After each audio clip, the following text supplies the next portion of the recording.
आणि यावेळेचा भारताचा मोठा शत्रू, ज्यांनी शत्रुत्व आपल्याशी केलेलं आहे, आपण नाही केलं, पण त्यांनी आपल्याशी केलेलं आहे, चीन.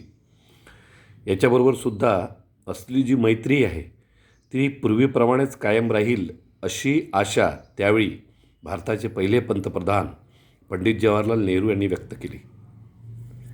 आशिया खंडातील भारताच्या स्थानाबद्दल ते म्हणाले, आम्ही आशियाई आहोत आणि आशियातील लोक आम्हाला इतरांपेक्षा जास्त जवळचे आहेत.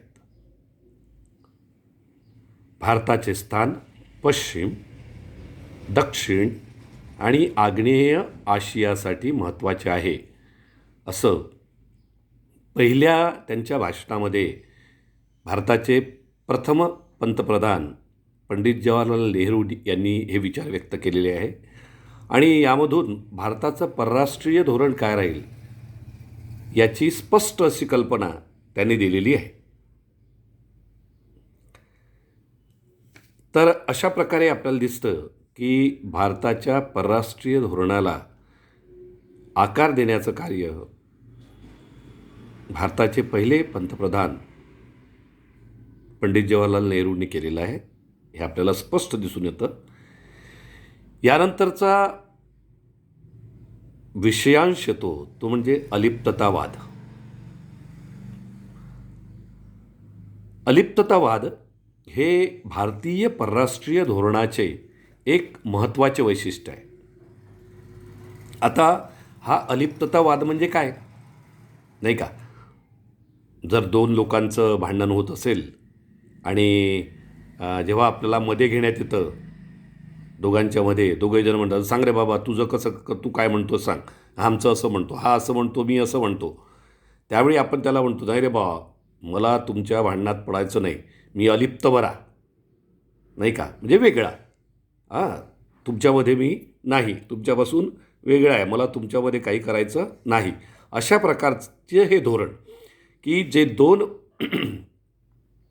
मोठ्या सत्ता होत्या त्यावेळी, एक अमेरिका आणि दुसरं सोव्हिएट रशिया, यांच्यामध्ये भारताला पडायचं नव्हतं, त्यांच्यापेक्षा वेगळं राहायचं होतं, नाही का. म्हणून हा अलिप्ततावाद आला. तर अलिप्ततावादाचा शब्दाचा अर्थ कोणत्याही लष्करी कराराचा भाग होण्यास नकार असा आहे. कोणत्याही देशाशी लष्करी करार करायचा नाही, कोणत्याही देशाशी लष्करीदृष्ट्या आपण बांधील राहायचं नाही, असा भाग, अशा प्रकारचं धोरण भारताचं होतं. युरोप, आशिया आणि जगातील इतर भागातील देशांशी लष्करी करार करून अमेरिका आणि सोव्हिएट रशिया आपापले प्रभावक्षेत्र विस्तारण्याचा काय करत होते, प्रयत्न करत होते त्यावेळी, नाही का. जे युरोप, आशिया आणि जगातील इतर भागातील देश होते यांच्याशी लष्करी करार करून अमेरिका आणि सोव्हिएट रशिया आपापलं प्रभावक्षेत्र विस्तारण्याचा काय करीत होते, प्रयत्न करीत होते. या दोन महासत्तांपैकी कोणाही एकाच्या नेतृत्वाखाली लष्करी कराराचा भाग होण्यास नकार देऊन भारतानं अलिप्ततावादाचा मार्ग निवडला. भारताने त्यावेळी दोन्ही ज्या ह्या महासत्ता होत्या यांच्यापासून समान अंतर राखण्याचं धोरण अवलंबलं. म्हणजे कोणत्याही एका देशाच्या बाजूला लागायचं नाही, दोन्ही देशांशी सारखे संबंध ठेवायचे. कोणत्याही देशाच्या म्हणजे कोणत्याही महासत्तेच्या, अमेरिकेच्याही जवळ जायचं नाही तर रशियाच्याही जवळ जायचं नाही. आपण दोघांनाही लांब अंतरावरून बघायचं, लांब अंतरावरून संबंध ठेवायचे, सारखंच अंतर, समान अंतर दोघांच्या संबंधामध्ये ठेवायचं, असं भारताने त्यावेळी धोरण अवलंबलं. अलिप्ततावादाची संकल्पना आणि धोरण हे तत्कालीन प्रधानमंत्री जवाहरलाल नेहरू यांचे योगदान आहे. कारण हे धोरण ठरवण्याचं कोणी काम केलं, महत्त्वाचं पहिलं काम ते पंतप्रधान जवाहरलाल नेहरू यांनी. त्यांचीच ही संकल्पना होती अलिप्ततावादाची. शीतयुद्ध संपल्यानंतर अलिप्ततावादाच्या प्रस्तुततेबद्दल त्या काळामध्ये, म्हणजे योग्य आहे की नाही आहे अलिप्ततावाद, तो या क्षणाला खरंच योग्य वाटतो का की नाही वाटत, म्हणजे प्रस्तुततेबद्दल प्रश्न उभे राहिले. परंतु अलिप्ततावादाच्या धोरणातील मूलभूत मुद्दे म्हणजे स्वतंत्र परराष्ट्र धोरण आणि शांततेचा मार्ग हे आजही काय आहेत? प्रस्तुत आहे. प्रस्तुत आहे म्हणजे योग्य आहे आजच्या काळाशी सुद्धा, की स्वतंत्र परराष्ट्र धोरण आणि शांततेचा मार्ग, नाही का? जगामध्ये शांतता राहावी त्या दृष्टीनं प्रयत्न करणे आणि आपलं परराष्ट्र धोरण इतर देशांशी संलग्न करता, नाही का, त्यांच्यापासून वेगळं राहून आपण आपलं धोरण स्वतः ठरवणे, हे दोन्ही मार्ग जे आहेत ते आजही आजच्या काळाशी मेळ बसणारे आहेत, योग्य आहेत. 1961मध्ये बेलग्रेड येथे झालेल्या अलिप्ततावादी देशाच्या पहिल्या शिखर परिषदेमध्ये अलिप्ततावादाचे निकष ठरवण्यात आले. ते निकष कोणते ते तुम्हाला शोधून काढायचे आहे. कारण अलिप्ततावादी देशांची पहिली शिखर परिषद कुठं झाली? बेलग्रेड येथे. कोणत्या वर्षी झाली? 1961मध्ये. हे लक्षात ठेवायचं पक्क. आता भारताच्या परराष्ट्र धोरणाला प्रभावित करणारे घटक, म्हणजे भारताचं जे धोरण ठरलेलं आहे परराष्ट्र धोरण, याला प्रभावित करणारे घटक कोणते आहेत? कारण हे धोरण ठरलं तर हे धोरण कसं काय ठरलं, त्यामागे कोणकोणती परिस्थिती कारणीभूत होती, याचा अभ्यास करणे आपल्याला आवश्यक आहे. आणि त्या दृष्टीनं पहिला घटक जो बघणार आहे आपण, तो घटक आहे भौगोलिक घटक.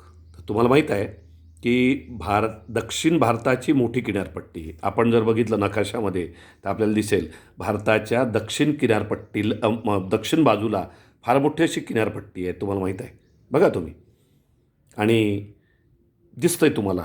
कारण पश्चिमेकडून अरबी सागर, दक्षिणेकडून हिंदी महासागर आणि इकडे पूर्वेच्या बाजूला बंगालचा उपसागर, अशी भारताची भौगोलिक स्थिती आहे नकाशामध्ये बघितलं तुम्ही तर दक्षिण बाजूला भारताच्या फार मोठी किनारपट्टी लाभलेली आहे. तसेच उत्तर आणि ईशान्येकडे हिमालय पर्वतांच्या रांगा आहे, बघा तुम्हाला दिसतं.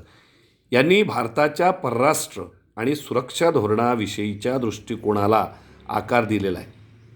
त्याचप्रमाणे जवळजवळ संपूर्ण उत्तर आणि ईशान्य सीमेपलीकडे चीनसारखा काय मोठा देश आहे आपल्याला लागून, आहे की नाही?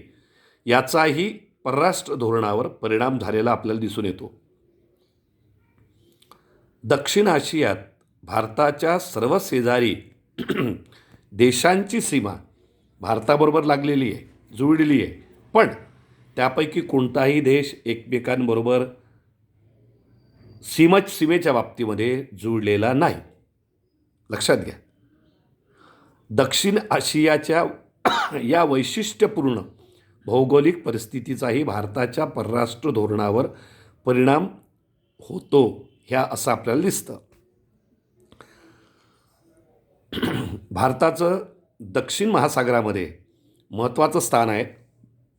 भारताला विस्तृतमध्ये फार मोठ्या प्रमाणामध्ये सागरी किनारा लाभलेला आहे.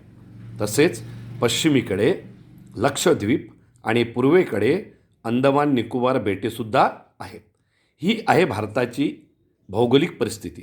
जर आपण नकाशाच्यामध्ये बघितलं तर, जगाच्या नकाशामध्ये बघितलं तर ही भारताची भौगोलिक परिस्थिती आहे. आणि या परिस्थितीचा भारताच्या परराष्ट्र धोरणाला खूप मोठा एक आधार मिळालेला आहे, ज्यामुळं भारताचं परराष्ट्र धोरण काय झालेलं आहे? प्रभावित झालेलं आहे. दुसरा घटक आहे ऐतिहासिक घटक. यात शांतता आणि सहजीवन या भारताच्या पारंपरिक सांस्कृतिक मूल्यांचा समावेश यामध्ये होतो, नाही का? कारण भारताची परंपराच अशी आहे, भारताने कधीही कोणत्या देशावर आक्रमण केलेलं नाही आणि आपलं राज्य प्रस्थापित केलं नाही. तर भारत नेहमी याच तत्त्वाचा राहिला आहे की शांतता असावी जगामध्ये आणि सहजीवन असावं, म्हणजे एकमेकांशी सहकार्यपूर्ण सलोख्याचे संबंध आपले असावे, जिव्हाळ्याचे संबंध असावे. हे भारताचे पारंपरिक सांस्कृतिक मूल्य आहे आणि त्यांचा समावेश अर्थातच परराष्ट्र धोरणामध्ये झालेला आहे. पश्चिम, मध्य आणि आग्नेय आशियातील देशांबरोबरील ऐतिहासिक सांस्कृतिक संबंधांचा भारतीय परराष्ट्र धोरणावर झालेल्या परिणामांचाही यात समावेश होतो. वसाहतवाद तसेच वर्णभेदाला विरोध यासारखी मूल्ये ही भारताच्या स्वातंत्र्य लढ्यात आखली गेली होती. हे आपल्याला येतं नाही का, की भारतामध्ये वर्णद्वेष त्यावेळी चालला नाही का. वसाहतवाद भारतामध्ये होता कारण अमेरिकेची माफ करा, इंग्लंडची आपला देश वसाहत होता नाही का. आणि यासारखे जे होते मानवतेला काळिमी फासणारे घटक, याला भारताने नेहमी काय केलं आहे, विरोध केलेला आहे नाही का. आता आपण बघणार तो आर्थिक घटक. तर अलिप्ततावादी धोरणाचा राजकीय, सामरिक म्हणजे समुद्रावरील आपल्या सत्तेच्या बाबतीमध्ये असलेलं सामरिक, तसेच आर्थिक संदर्भही आपल्याला दिसून येतात. वसाहती काळापासून चालत आलेल्या गरिबी आणि मागासलेपणातून बाहेर येण्याची तीव्र गरज भारताला जाणवत होती. कारण तुम्हाला माहीत आहे 150 ते 200 वर्षे इंग्रजांनी आपल्यावर राज्य केलं आणि त्यांनी काय केलं निवळ या काळामध्ये? आपल्याला काय त्यांनी सुखसोयी दिल्यात का? आपलं कल्याण केलं का? नाही. तर भारताचं काय केलं त्यांनी? शोषणच केलं. आणि त्यामुळं काय झालं, या वसाहतीच्या काळामध्ये भारत गरीब आणि मागासला राहिला. तर या गरिबी आणि मागासलेपणातून बाहेर येण्याची तीव्र गरज त्यावेळी भारताला जाणवत होती स्वतंत्र झाल्यानंतर.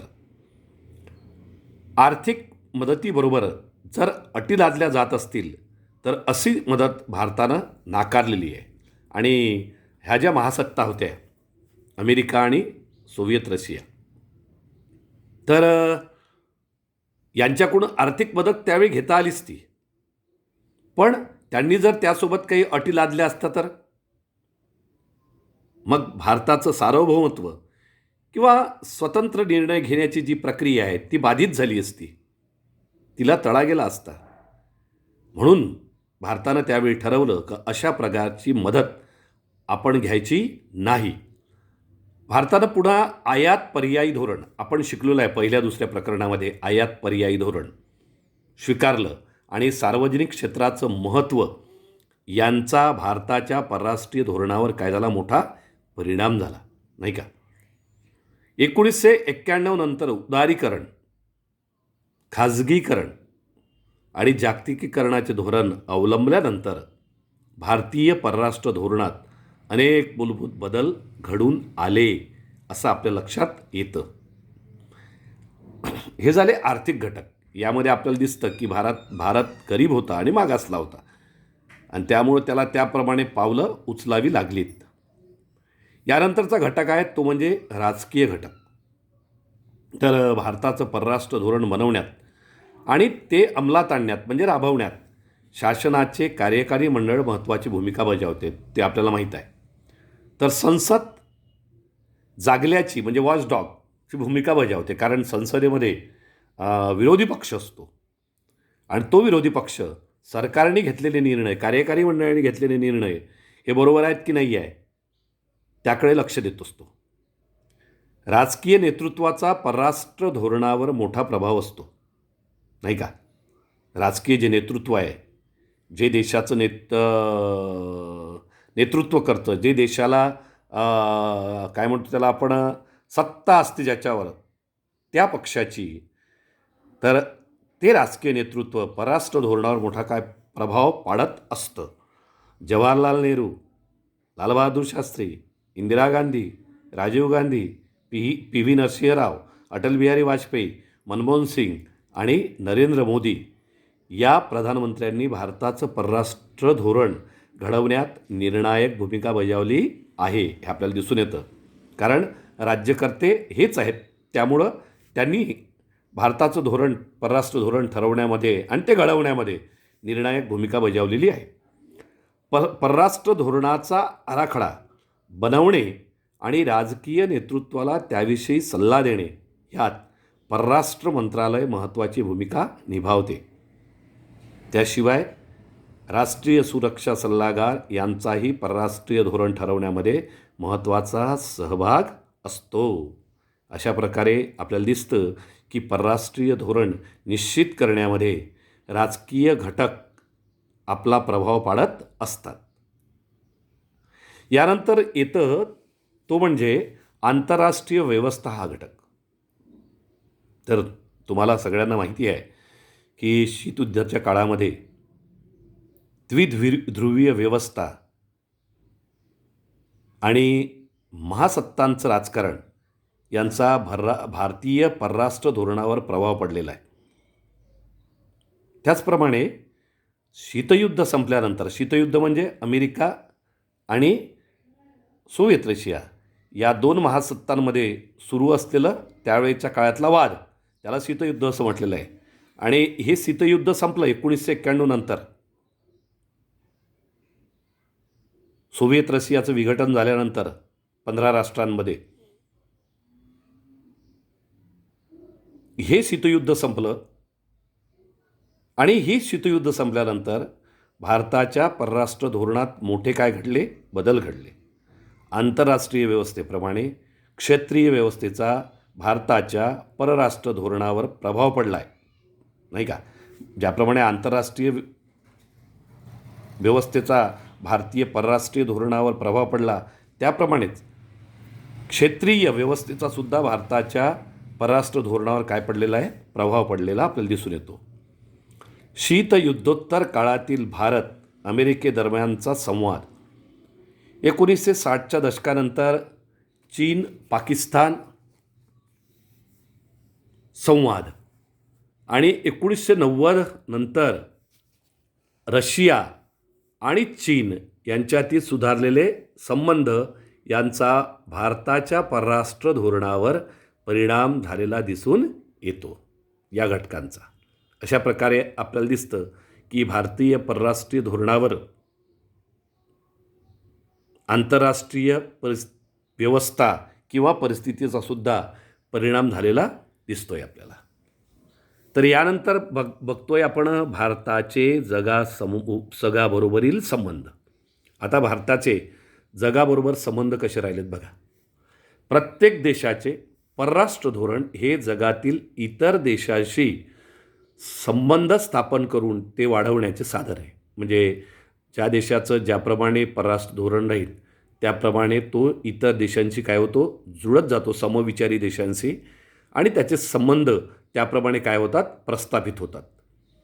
स्वातंत्र्यानंतर भारताने जगातल्या बहुतेक देशांशी संबंध प्रस्थापित केले आहेत. सर्वच देशांशी सारखेच चांगले संबंध आणि जवळचे संबंध असणे शक्य नाही, कारण एक देश किंवा एक माणूस इतर सर्वांना सारखंच समाधान देऊ शकत नाही. म्हणून देशाच्या बाबतीत सुद्धा हेच घडलं की सारखेच जवळचे संबंध, सारखेच चांगले संबंध सर्वच देशांशी असणे भारताला म्हणा की कोणत्याही देशाला शक्य नसतं आणि आवश्यकही नसतं. काही देशांसमोरील बरोबरील संबंध काही देशांबरोबरील संबंध इतर देशांपेक्षा जवळचे अथवा चांगले असतात. सामान्यपणे एखाद्या देशासाठी शेजारी देशाबरोबरील संबंध महत्त्वाचे असतात. मोठ्या सत्तांबरोबरील संबंध सर्व देशांसाठी महत्त्वाचे असतात, नाही का? आपण आता मित्रांमध्ये असलो तर सर्वच मित्र आपल्या जवळचे नसतात, लक्षात घ्या. जे समविचारी असेल, आपल्यासारखा विचार करणारे मित्रांशी आपण उत्तम प्रकारे जोडल्या जातो, आणि ज्यांचे विचार आपल्याशी पटत नाही अशा मित्रांपासून आपण लांब राहतो. जसं आपल्या मित्रांच्या बाबतीत ना, तसंच राष्ट्राचं इतर देशांच्या बाबतीत बघा. तर या भागामध्ये आपण 3 मोठ्या देशांबरोबरच्या तसेच भारताच्या शेजारी राष्ट्रांबरोबरच्या संबंधांचा आढावा आपण यामध्ये घेणार आहोत. आणि त्याचा अभ्यास आपण पुढच्या तासिकेमध्ये करणार आहोत. या तासिकेमधलं जर काही समजलं नाही तर त्याविषयी तुम्ही मला वैयक्तिक पर्सनली फोन करून विचारू शकता. ठीक आहे. जय हिंद.